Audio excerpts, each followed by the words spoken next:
Supporting your local news, Airpark Canterbury, Logistics Drive and Parking Island off Rustley Road.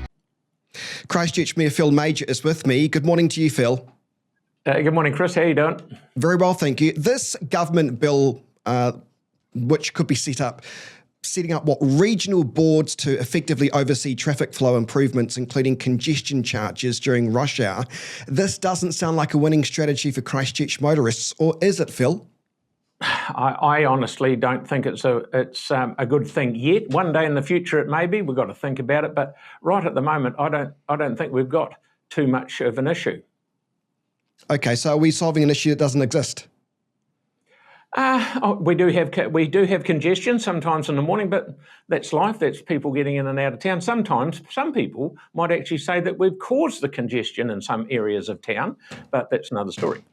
Yeah, that's a fair point. So why was it up for discussion then yesterday in the first place? Because we've got the government are bringing it out. Some of it's on toll roads, and I have no trouble with new roads like the Wood End bypass and stuff like that. You may remember the Littleton Tunnel. It had a toll on it to help pay for it, and once it was paid for, the toll ceased. I've no issue with that, but putting congestion or tolls onto existing roads is a pretty hard yakka, especially if you haven't got an alternative route. That's the big issue. You've got to have somewhere that people don't want to pay the tolls or congestion charge so they can go somewhere else. What's the next process, Phil? Because you're one vote around the table. Yeah, well, we put the submission into the government. It'll take a while to work its way through the system, but I'm a bit like most people that it's easier to have the traffic flowing. If we make the traffic flow, I know there's a lot of cars coming in and out, and we might have to play around with some of the times that people come in and out or whatever, but we've got to make it attractive for people to come into town and not feel upset and say, I'm not going in there because it's too bloody hard. One concern that was raised at the meeting is that the bill does give the Transport Minister power to override board decisions. So one must think, what's the point of having regional boards at all if the Minister can veto any decision being made? Mm-hmm. Yeah, the bill's got a long way to go yet, and I'm sure there's going to be a lot of discussion on things exactly like that. And the other thing is if there is a congestion charge, where does all the money go? I know it doesn't all come to us. Some will, some won't. And before you know we're just bashing people on the head and taking more money off them, and that's not what we want in the city. No. In 2023, let's clarify this once and for all. $78 million was promised for Christchurch's public transport, but the council claims it couldn't access that money because of a change of government. Then the national government reallocated it to the likes of Brougham Street. Is that what happened? More or less. I was standing next to Michael Wood when he announced the $78 million down by the bus exchange, which was, this is all good. And it was only about 4 months before the election. Then the election came out, and we were given $94,000 to do a business case. And then after the election, it was didn't take much reading of the tea leaves to see that this money may quietly fall out the bottom or not be there. So we worked on doing a light business case. We gave the $94,000 back because we knew we didn't need it. And then in about December last year, it came out that the money was not there and it was going to Brougham Street and a wee bit to the Ashburton Bridge, and some of it will probably end up a little bit in Pages Road Bridge as well. In your view, is Christchurch getting its fair share of transport investment from the government or not? Oh, absolutely. We got an extra $90 million more than what we asked for our transport side of things. So I can't complain. I think we're doing all right. The $500,000 speed bump issue that I first raised last week, but all of a sudden it was breaking news on the Herald website yesterday for whatever reason.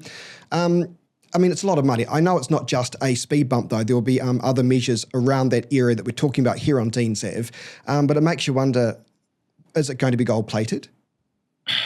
I haven't actually, I've seen the proposed plans. I haven't actually seen what has come out of it. I know one side of the road's more or less staying as it is with a wee bump on it.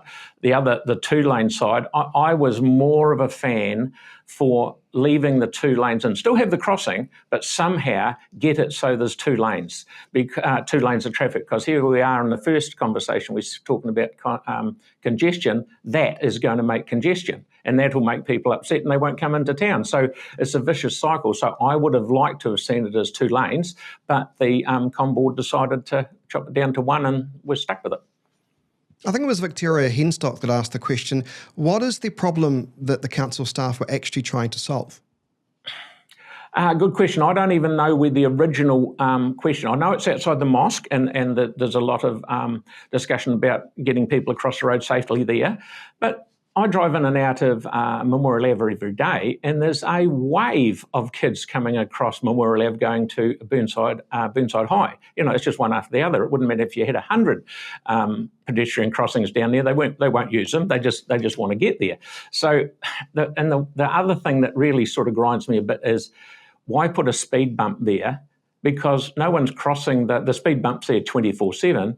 No one's crossing the pedestrian crossing in the middle of the night. So why make it hard to drive down the street then?